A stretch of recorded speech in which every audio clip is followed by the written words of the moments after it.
Rasti Ulian Bajramit është pasqyra më e qartë e drejtësisë së keq përdorur nga dhuna fizike e diktaturës te dhuna institucionale e sotme.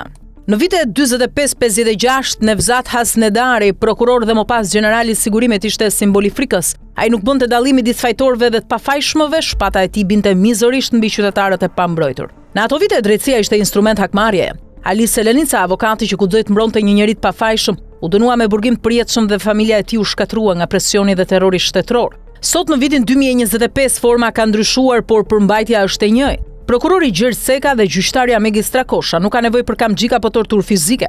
Ata përdorin sistemin si mjet ndëshkimi.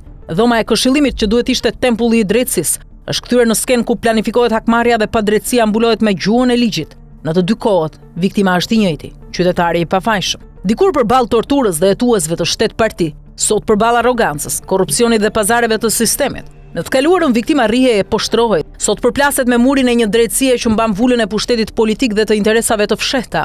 Ashtu si Ali Selenica që u burgos për guximin e tij, sot Ulian Bajrami përjeton torturën e heshtur të institucioneve, ndëshkimin pa faj, humbjen e dinjitetit dhe frikën se çdo rezistencë do të kthehet në hakmarrje. Në të dyja rastet familjet bartin plagët, dikur me dhimbjen e humbjes fizike, sot me dhimbjen e poshtrimit dhe padrejtësisë. Ky paralelizëm i hidhur tregon se drejtësia shqiptare ka ndryshuar formën, por jo shpirtin. Në 47-ën, shpata binte mbi trupin e njeriut. Në 2025-ën, dera e dhomës së këshillimit bie mbi dinjitetin e tij. Dikur xhelatët ishin veshur me uniformë, sot me kostume tog, por efekti është i njëjtë, frikë, nënshtrim dhe asgjësim i shpresës.